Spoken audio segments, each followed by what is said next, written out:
창부 시간입니다. 오늘도 안정환 창업 컨설턴트와 함께합니다. 안정환 창업 컨설턴트님 어서 오세요. 네, 안녕하세요. 네, 오늘은 어떤 내용을 소개해 주시나요?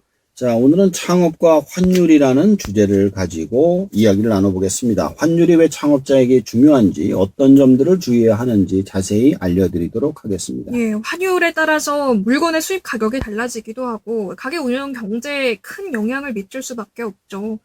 이 환율을 오늘의 주제로 선정하신 특별한 이유가 있으신가요? 너무 급격하게 변화해서 그런데요. 한 달 전인가요? 그때까지만 해도 뭐 환율이 1,500원대까지 막 올라가는 거 아니라 난리가 났다가 네. 지금 오늘 보니까 1,368원대가 됐더라고요. 갑자기 1,300원대로 떨어지면서 환율에 대한 관심이 상승하고 있습니다. 그래서 제가 보니까 이 부분이 또 창업이나 소상공인하고 연관성이 클 것 같아 오늘 이 주제를 선정해 봤습니다. 네, 환율은 직접적인 소비 패턴이나 물건의 가격, 경제와 큰 영향이 있기 때문에 잘 알아두면 큰 도움이 될 것 같습니다.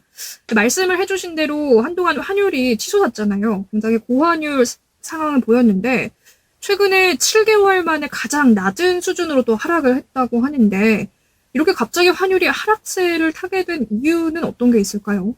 뭐 여러 가지 예측이 있지만 가장 큰 것은 트럼프의 오락가락하는 관세 정책 때문에 달러의 신용이 떨어져서 팔리기 시작해서 그런 것으로 생각하고 있습니다.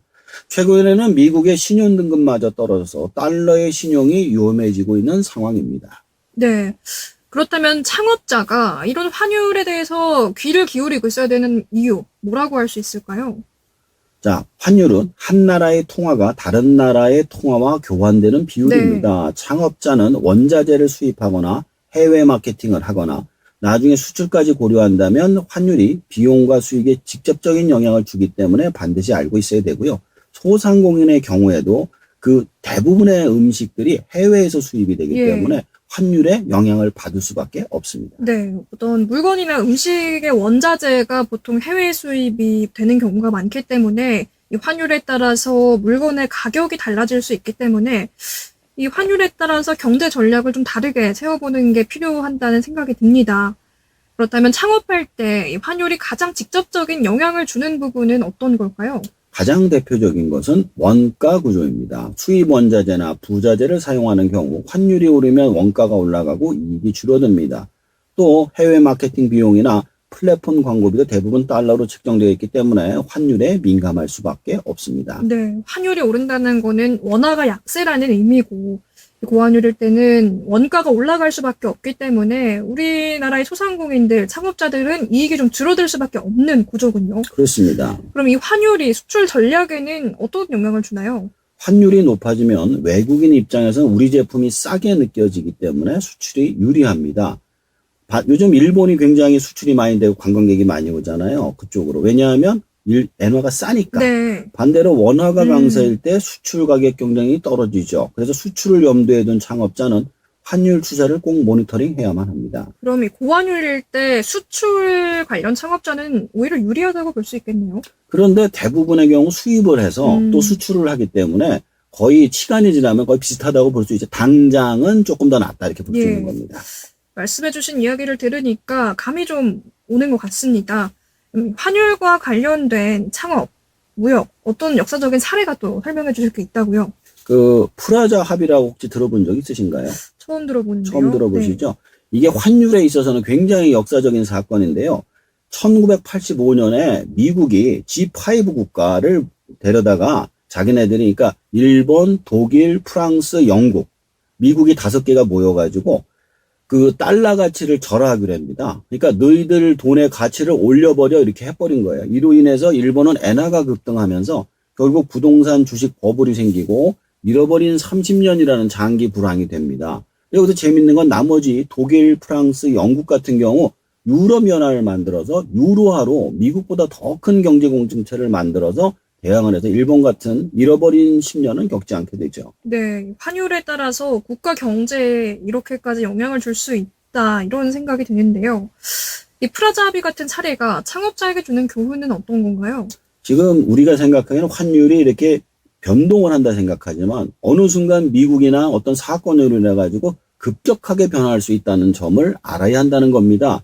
창업자는 환율을 외부 변수로 인식하고 이에 유연하게 대응할 수 있는 전략을 준비해야만 합니다. 네, 지금 대외적으로 뭐 관세 정책부터 해서 여러 가지로 변수가 많기 때문에 앞으로 환율이 크게도 바뀔 수 있다는 거를 염두에 두는 게 중요할 것 같은데요. 그렇다면 환율이 급등하거나 급락할 때 창업자들이 어떻게 대응할 수 있을까요? 환해지 전략이 필요합니다. 환율 변동에 따른 손실을 줄이기 위한 선물한 계약, 통화옵션 같은 수단을 사용하는 거죠. 특히 정기적으로 수입이나 수출을 하는 창업자의 경우에는 필수입니다. 환해지 전략이라고 말씀을 해주셨습니다. 어떤 이야기인지 좀 자세히 설명을 해주신다면요. 쉽게 말해서 미래의 환율을 미리 정해 놓는 계약입니다. 예를 들어 3개월 뒤 달러당 1,300원의 수입 계약을 고정시켜 놓으면 실제 환율이 변해도 손해나 이익이 제한됩니다. 그러니까 앞으로 뭐 한 달 뒤에 얼마가 될지 모르니까 네. 계약서에다가 이거는 얼마에 수출을 하겠다, 얼마에 수입을 하겠다가 계약서에 박아 놓는 거죠. 그러면 환율이 아무리 변동을 해도 그 금액 안에서 움직이게 된다는 얘기입니다. 어느 정도 범위를 미리 예측해서 정해놓는다 이런 말씀이신가요? 그렇습니다. 네, 그러면 중소창업자에게도 이 환해지 전략이 필요할까요? 사실 중소창업자는 하기도 힘들고 그런데 알아둘 필요는 있다는 거죠. 수입 비중이 높거나 달러로 결제한 일이 많은 경우는 필요합니다. 단 해지 상품은 구조가 복잡해서 반드시 상담을 해보시고 해야 됩니다. 사실 그리고 이거에 관련된 또 사태도 있었어요. 예. 지금 환율이 한동안 계속 고환율이다가 최근에 하락하면서 여러 가지 변수가 있는 상황인데 이런 상황에서 또 환율 폭등과 관련해서 지금까지 회자되고 있는 사례가 있다고 합니다. 키코 사태라고 하는데 예. 이거는 어떤 얘기인가요? 2008년 금융위기 당시 많은 중소기업들이 키코라는 파생 상품에 가입했다가 환율이 폭등하면서 엄청난 손실을 입은 일이 있었는데 이걸 키코 사태라고 부릅니다. 그때 당시 950원이었던 게 한 달 만에 1,600원까지 갔었어요. 그래서 이 사건은 환해지의 위험성을 보여주는 대표 사례죠. 당시 이명박 정부 시절이었는데 환율에 따른 위험 부담을 줄이라고 정부 차원에서 가입을 독려했었어요. 근데 이게 키코잖아요. 넉인, 넉아웃의 약자입니다.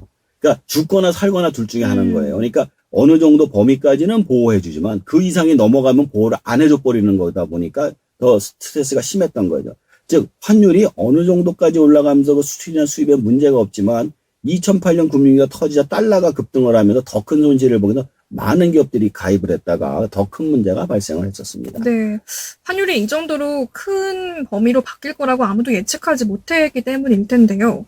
키코 사태에서 이렇게 피해가 컸던 문제 중 하나는 뭐라고 보시나요? 아까 넉인, 넉아웃이라고 그랬잖아요. 죽거나 살거나인데 이거에 대한 약자가 뭔지도 모르고 가입을 한 거예요. 네, 나라에서 하라니까 했던 거고 기업들이 상품 구조를 충분히 이해하지 못한 채 가입했다는 점이고 은행도 리스크를 제대로 설명하지 않았고요. 결국 많은 기업들이 도산유기에 몰렸고 일부는 소송으로 이어졌습니다. 예. 환율이 변동하는 게 기업에 실제로 어떤 파장을 줄 수 있는지를 보여주는 사례인 것 같습니다.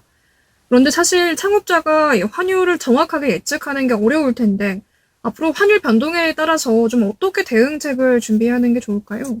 뭐 정확한 예측은 사실 불가능하죠. 다만 환율은 금리, 무역수지, 지정학적 리스크 따라 움직임으로 시나리오 분석을 통해서 여러 경우에 대비할 수는 있습니다. 네, 환율이 변하는 상황에 따라서 시나리오를 마련해 두는 게 좋겠다 이런 말씀이신가요?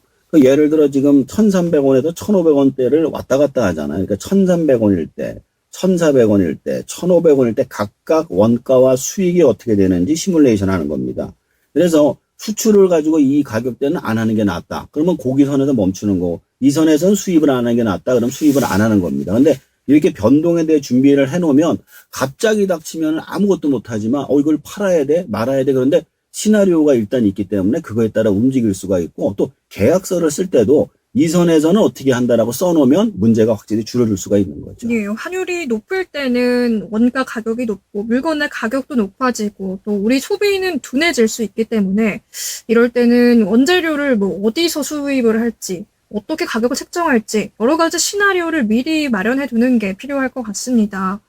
지금 우리나라의 환율 상황 7개월 만에 가장 낮은 수준이라고 하는데 정확히 어떤가요? 지금 저도 보니까 1,368원이더라고요. 예. 그래서 2025년 기준 원달러 환율이 1,360원에서 1,420원 사이를 오고 가고 있습니다.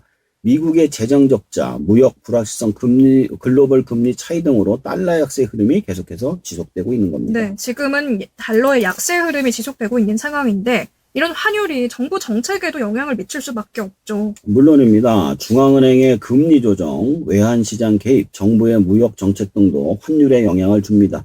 예를 들어 미국이 금리를 내리면 달러가 약세로 가고 이는 원화 강세로 이어질 수도 있습니다. 네, 이런 환율의 변화에 따라 우리 정부 정책, 기업의 패턴 변화 이런 것들을 알아두는 게 중요할 것 같은데 창업자가 환율 정보를 좀 어떤 식으로 팔로우업하면 좋을까요?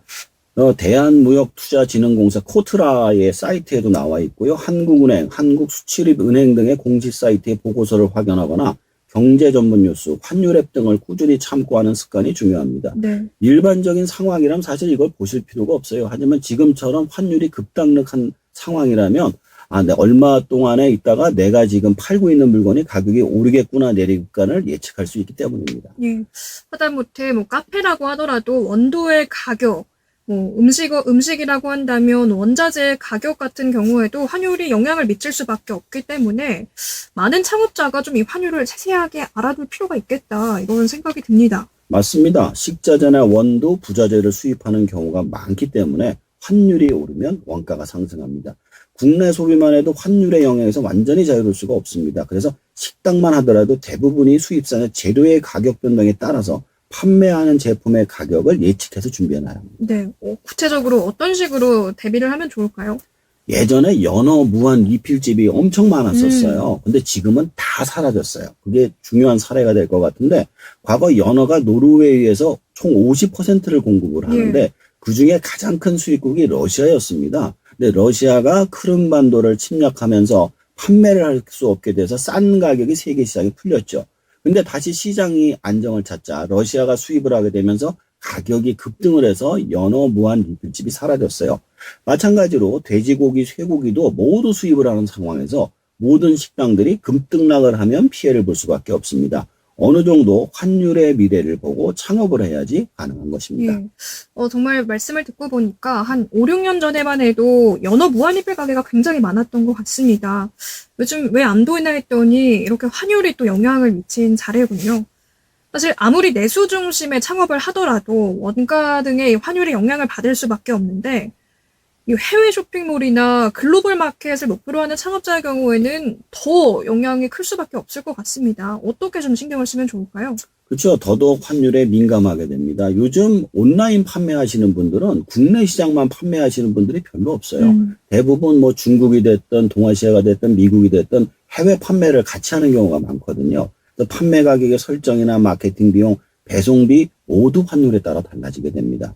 온라인 해외매를 만약에 준비한다면 필수라고 볼 수 있죠. 그렇다고 해서 국내 온라인 마트 역시 환율에 따라 제품의 원가가 달라지기 때문에 민감하기는 마찬가지입니다. 네, 그럼 이 환율 변동에 따라서 가격 전략을 좀 어떻게 세우면 좋을까요? 아까 말씀한 1200대, 1300대, 1400대 시나리오를 가지고 만드는 걸 가격 탄력성을 준비한다라고 표현하는데 그것을 반영한 제품 구성이나 환율이 오를 경우 국내 생산 대체 전략, 소비자 환율 반영 사전 공지 등도 하나의 전략이 될 수 있습니다. 네, 환율이 오를 때는 국내 생산 대체도 중요한 것 같습니다. 이 밖에 오늘 짚어주신 환율 외에도 또 대외적으로 글로벌 변수들이 어떻게 좀 창업에 영향을 줄 수 있을까요? 금리, 전쟁, 무역 분쟁, 유가, 기후 문제 등도 수입 원가와 물류비에 영향을 줍니다. 환율이 그중에 가장 대표적인 지표지만 글로벌 경제 전반에 대한 관심도 중요합니다. 네, 환율의 변동이 우리 창업과 또 소비에 얼마나 큰 영향을 줄 수 있는지를 오늘 짚어주셨는데요. 그런데 생각보다 이 창업 관련해서는 좀 교육적인 부분에서나 자주 이야기 되지 않는 것 같다고요. 네, 그렇습니다.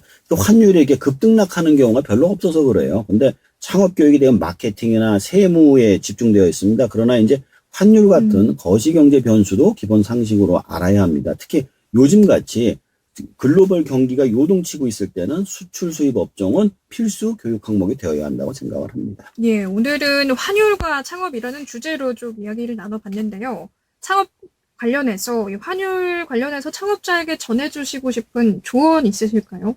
환율은 한 나라의 통화가 다른 나라의 통화와 교환되는 비율입니다. 창업자는 원자재를 수입하거나 해외 마케팅을 하거나 나중에 수출까지 고려한다면 환율이 비용과 수익에 직접적인 영향을 주기 때문에 반드시 알고 있어야 합니다. 사업은 내부 전력도 중요하지만 외부 변수에 대한 이해도 매우 중요합니다. 환율은 보이지 않지만 항상 영향을 주는 숨어있는 변수입니다. 이를 이해하고 준비하는 창업자만이 위기 속에서 기회를 만들 수 있습니다. 환율은 수입 원가, 수출 가격, 해외 마케팅 등 사업 전반에 영향을 미치며 역사적 사례와 실전 전략을 통해 미리 대비하는 것이 중요합니다. 앞으로도 창업을 계획하신다면 환율 흐름에 주목하시길 바랍니다. 네, 환율 변화에 따라서 창업자는 어떻게 대비하면 좋을지 이야기 나눠봤습니다. 오늘 말씀 잘 들었습니다. 고맙습니다. 예, 감사합니다. 지금까지 안정환 창업 컨설턴트였습니다.